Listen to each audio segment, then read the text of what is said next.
kind of back off and stuff. Well, it's hot to be up there.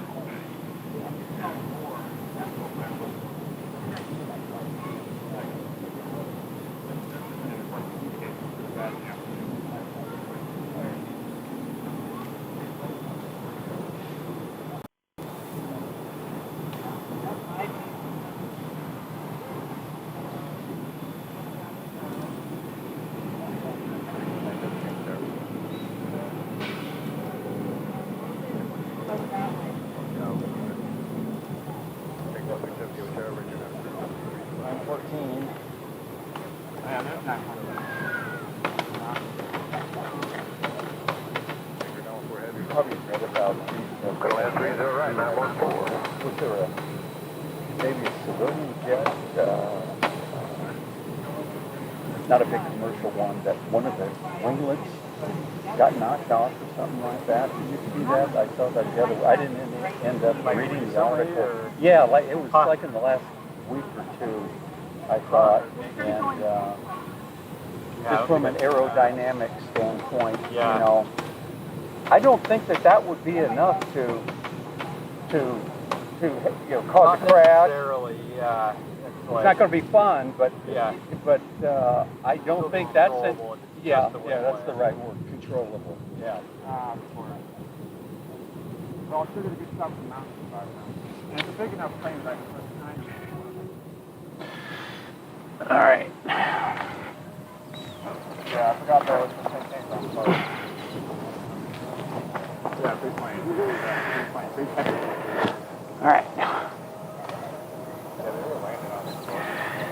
All right. I know with the it looks like we are live.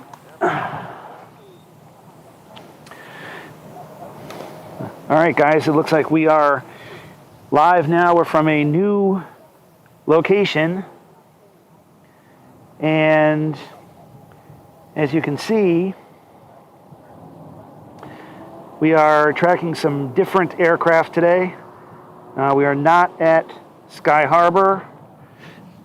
And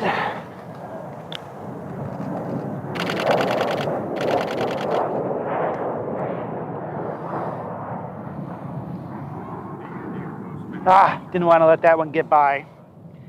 So anyway, as you can see by the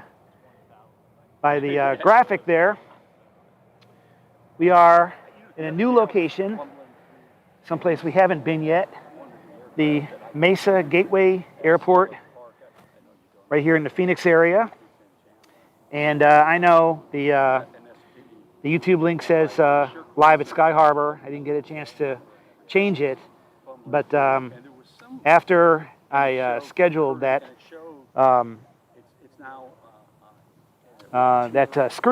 stream, it's when I discovered that there is an active wildfire in the Phoenix metro area, and the fire tankers that operate out of here are active tonight fighting these fires. So I decided, well, I better get over here and we'll try something different.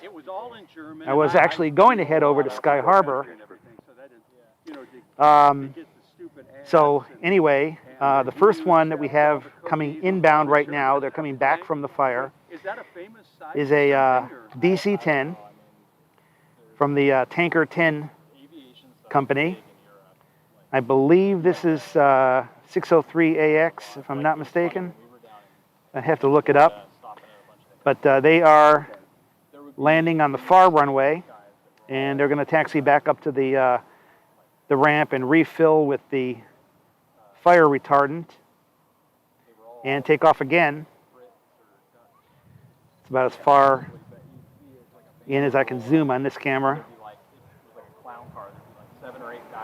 Piling out. Right. They've all got their telescope and their notebook, but no, and like maybe one of them has a camera, but it's like they all go and stand at the fence. You're watching the DC-10 tanker coming in for a landing.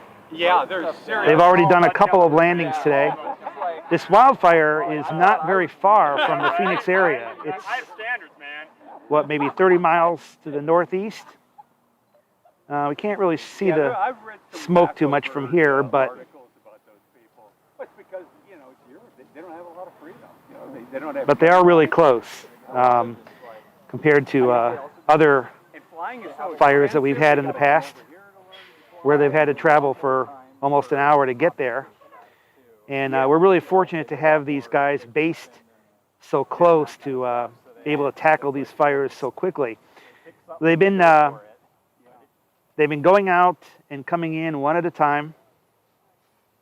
There's also the 737, which just took off right when we, literally right when we started the stream. Oops. 127 Gateway ground from my 311 miles. And there's also a smaller British Aerospace 146. So they got the small tanker, the medium tanker, and the big tanker. This would be the big tanker. For heavy, hold short, runway 30 left. Sorry, 30 left, 914. Tanker 914 is right there. So they're probably going to taxi by right in front of us as they go around the north end of the runway right there.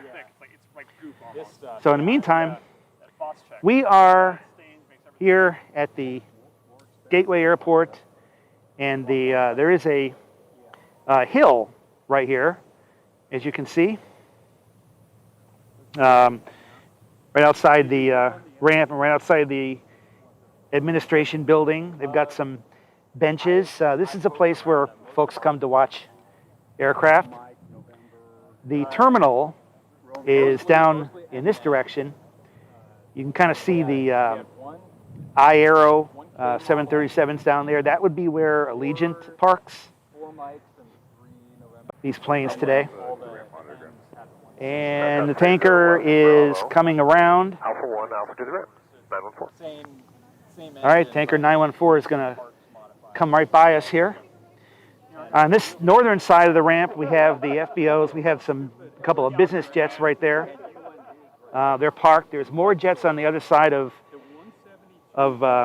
this building right here, so you can't really see them. 160 horsepower. But I'm going to lock it down right there. And LSU guy. Cowboy car crushing. Hey, Cowboy. 164, we are That's 10 miles D-rated. to the north. It's better than with that. Virginia. Typically, Looks like we're buffering now.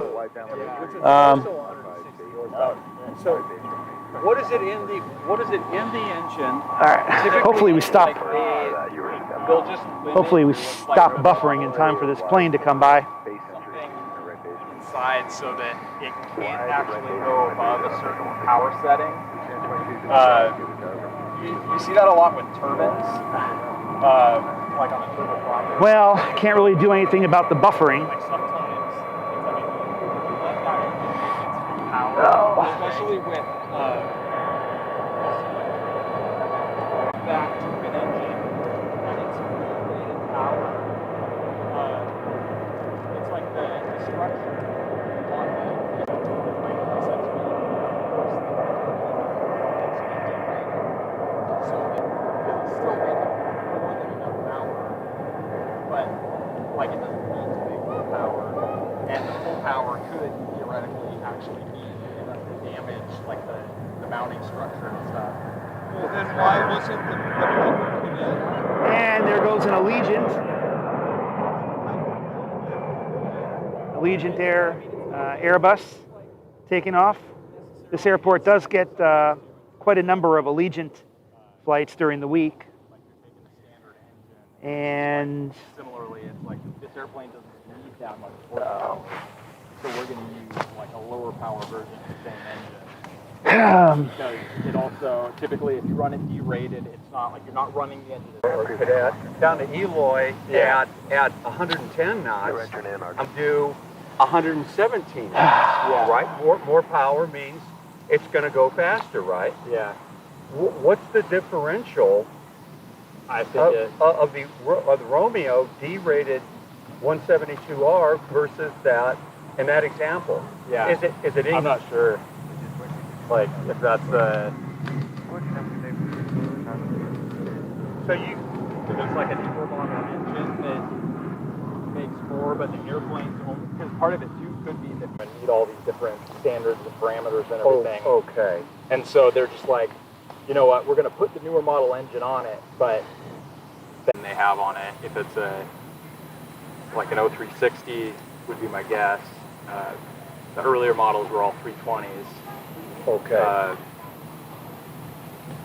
And the 360 is a good engine, but Yeah, that's famous. That's I like pretty good. the N or RM models better because they were like a really lightweight airframe, 50, 60 feet in altitude. Yeah. And on the one, Anything, you know, that was in Omaha. That was the thing to do. Was 150s and everything. But it just, to me, it just wasn't big enough. It didn't have the punch. yeah, And those- particularly here in the summer. yeah, you're just- doing like a 3,000 foot ground roll in one of those to Yeah. get off. It seemed like. Yeah. I flew the Mike model down in the Canal Zone and had a great flight. I it liked was, ours, and they were, as a mechanic, those were nice because they, on some of the newer model 172s, it was like kind of between the